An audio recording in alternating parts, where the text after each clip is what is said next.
किसी को अपनी बेकसी का तावान अदा करने के लिए इसने लिबास में खुशबू लगा रखी थी और चेहरे पर सिंगार कर रखा था। सर्कस में झूला झूलने वाले शेर और साइकिल चलाने वाले चीते को देखकर सब खुश होते हैं, लेकिन ये नहीं सोचते कि इन बेजुबान जानवरों को खिलाफ फितरत कामों पर मजबूर करने के लिए क्या क्या सितम ढाए गए हैं। नबीला भी सितम रसीदा थी। इसके लिबास की खुशबू और चेहरे का सिंगार भी एक ऐसे ही नारवा जबर की कहानी सुना रहा था। आंसुओं और आहों के दरमियान इसने मुझे अपनी रुदात सुनाते हुए कहा, ईसा जान मुझे शेखोपुरा से नौशहरा लेकर आया था। यहाँ इसका एक शनासा रमज़ान मुल्तानी ट्रांसपोर्ट का काम करता है। ईसा जान ने मुझे 2-3 रोज़ इसके घर रखा। रमज़ान मुल्तानी का एक ट्रक होजरी वगैरह का सामान लेकर नौशहरा से टल जा रहा था। ईसा जान मेरे साथ इस ट्रक में छुप गया और यूं हम टल पहुँचे। आगे का सफ़र हमने घोड़ों पर तय किया। मुझे आंखों पर पट्टी बांधकर यहाँ पहुँचाया गया। इसी डेरे पर कम से कम 100 अफराद मौजूद हैं। वो सब के सब ख़तरनाक लोग हैं। इनके पास जदीद राइफ़लें हैं। वो अक्सर आपस में लड़ पड़ते हैं और कत्ल गारत की नौबत आ जाती है। लेकिन ईसा जान का एक साथी शंकर शिकरा कहलाता है। बाज़ लोग इसे शंकर भारती भी कहते हैं। सुना है कि वो बेहद ख़तरनाक शख्स है। चंद रोज़ पहले ईसा जान के कुछ साथियों में झगड़ा हुआ था। इस झगड़े की पादाश में शंकर शिकरा ने 3 मर्दों और एक औरत पर तेल छिड़ककर इन्हें सरेआम जिंदा जला दिया। इस वाक़े के बाद डेरे पर लड़ाई ना होने के बराबर रह गई और हर शख्स पर इसी शंकर नामी कातिल की दहशत सवार हो गई है। इस डेरे पर मर्दों के अलावा 4-5 औरतें भी मौजूद हैं। वो सब अगवा करके लाई गई हैं और अब हंसी खुशी इन डाकुओं के साथ रह रही हैं। नबीला अपने बारे में बताते हुए झिझक रही थी, ताहम इसने इशारों के नायों में अपने बारे में जो कुछ बताया और जो कुछ मैंने अपने सवालों से उगलवाया, इनका लुब्बे लुबाब ये है। ईसा जान एक घिनौना और बेरहम शख्स था, लेकिन नबीला के साथ इसका रवैया खासा मुख्तलिफ रहा था। वो इसकी ज़ाहिरी व बातनी खूबियों से मुतासर हुआ था और इससे नरमी का बर्ताव कर रहा था। अभी तक इसने अपने सिवा किसी को नबीला के करीब फटकने नहीं दिया था। वो नबीला को अपने मखसूस लहजे में शहजादी कहकर मुखातिब करता था। इसके लिए रंग बिरंगी पोशाकें लेकर आया था और चाहता था कि नबीला पीछे का दुख भूलकर हर वक्त बनी सवरी रहे। शुरू में नबीला बहुत चीखी चिल्लाई और इसने कई बार भागने की कोशिश की, लेकिन आखिर जान गई कि ये सब कोशिशें बेसूद हैं। वो ईसा जान की मर्जी के बगैर यहाँ से नहीं निकल सकती थी। अपने जिगर गोशों को दोबारा देखने की आस ने इसे जिंदा रखा था और वो यूनानी देवमाला की एक साबिर देवी की तरह हर शब सांप का डंक खाकर भी चांद की किरणों से अपने गुमशुदा बच्चों की पोशाकें बुनती रही और इनसे दोबारा मिलने की दुआ करती रही।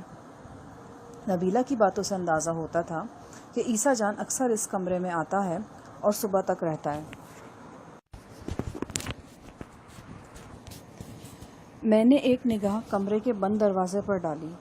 दरवाजे से बाहर सर्द तारीक रात की हुक्मरानी थी। दूर व नज़दीक से कोई आवाज़, कोई आहट सुनाई नहीं दे रही थी। कुछ फासले पर गुनगुनाता हुआ झरना भी शायद रात के इस पहर खामोश हो गया था। क्या सोच रहे हो? नबीला ने पूछा। मैंने एक निगाह इसके दिलकश सरापे पर डाली और निगाहें चुराकर पूछा, कहीं ऐसा तो नहीं कि ईसा जान? मैंने जानबूझकर बात अधूरी छोड़ दी। नहीं, अब काफ़ी देर हो गई, वो नहीं आएगा। इसने मेरे अधूरे सवाल का मुकम्मल जवाब दे दिया। लेकिन आप ये बात मत भूलें कि वो कुछ कहते कहते अचानक खामोश हो गई। क्या कहना चाहती हो? आप बहुत ख़तरनाक खेल खेल रहे हैं। मालूम नहीं आपकी इस हरकत का अंजाम क्या होगा। हो सकता है कल इस सावले शख्स की जगह आप खड़े हों दीवार के साथ। दीवार के साथ? मैंने हैरत से पूछा। फिर अचानक ये ख्याल जहन में बर्क़ की तरह कूदा कि मुझे अपनी ज़ुबान काबू में रखनी चाहिए। मैंने नबीला को यही बताया था कि मैं अपने शिकारी दोस्तों के साथ पिछले कई रोज़ से यहाँ मबहूस हूँ। शायद नबीला इसी तनाजुर में किसी वाक़े का जिक्र कर रही थी। मेरे सवाल पर वो चौंक सी गई। मुझे घूर कर बोली, कल आप यहाँ नहीं थे क्या? नहीं, मैं और अब्बास खान 2-3 रोज़ से दिन के वक्त डेरे से बाहर होते हैं। ईसा जान को गलतफहमी है कि हमने कुछ कीमती राइफ़लें ढोकी तालाब के इर्द गिर्द छुपा रखी हैं। वो हमसे वो राइफ़लें बरामद कराना चाहता है। एक झूठ छुपाने के लिए कई झूठ बोलने पड़ते हैं। मैं भी बोल रहा था। ऐसी कुछ ज़रूरत तो नहीं थी झूठ बोलने की, लेकिन इस मरहले पर मैं किसी कीमत पर नबीला का एतमाद खोना नहीं चाहता था। वो हैरत से बोली, کیا میں یہ سمجھوں کہ آپ اپنے ساتھی کی موت سے بھی بے خبر ہیں؟ میرا دماغ سنسنا کر رہ گیا۔ کن ساتھیوں کی بات کر رہی ہو تم؟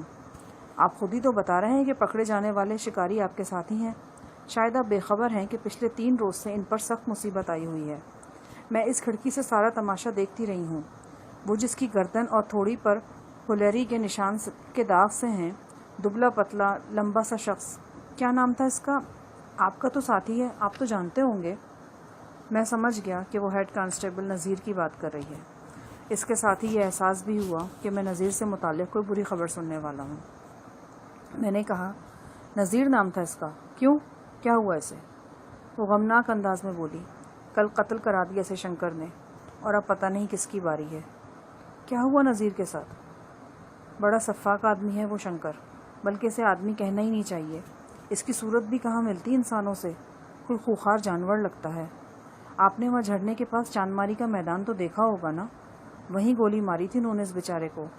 دیوار کے ساتھ کھڑا کر دیا اور سر پر کھانسی کے شربت کی چھوٹی سی بوتل رکھ دی۔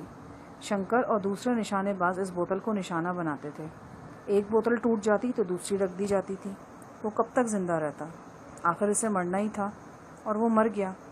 ایک شخص کی گولی اس کی پیشانی پر لگی اور وہ تڑپ کر ٹھنڈا ہو گیا۔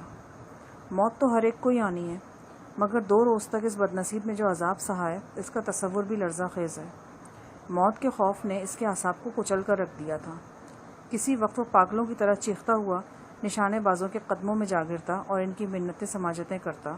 وہ پچکار کر اسے پھر دیوار کے پاس کھڑا کر دیتے اور تسلی دیتے کہ اگر ان کے وہ کہے پر عمل کرتا رہے گا تو زندہ رہے گا۔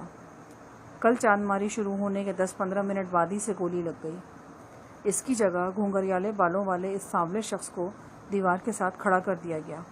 کل وہ پورا 1 گھنٹہ موت کے منہ میں رہا ہے۔ معلوم نہیں اب اس کی جاں بخشی ہوتی بھی ہے یا نہیں۔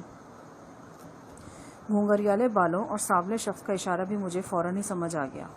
نبیلہ انسپکٹر باجوہ کی بات کر رہی تھی۔ مجھے یاد آیا کچھ دیر پہلے جب عیسیٰ جان مجھے ایس پی اور صوبیدار وغیرہ سے ملوانے لے گیا تھا تو وہاں انسپکٹر باجوہ گھٹنوں میں سر دیے زاروں قطار رو رہا تھا۔ غالباً نبیلہ کی اطلاع درست ہی تھی۔ ہیڈ کانسٹیبل نذیر کے بعد اب انسپکٹر باجوہ کو دردناک صورتحال کا سامنا تھا۔ میری نگاہوں میں نذیر کی صورت گھومنے لگی۔ خاصا رونقی بندہ تھا وہ۔ میں اس کا ہم منصب تھا، لہٰذا وہ مجھ سے کچھ زیادہ ہی بے تکلف تھا۔ ایس پی برکت کی مطلوب مزاجی پر سرگوشیوں میں چٹپٹے تبصرے کرنا اس کا دل پسند مشغلہ تھا۔ مجھے اس کی کئی خوبصورت باتیں یاد آئیں اور دل اندھوں سے لبریز ہو گیا۔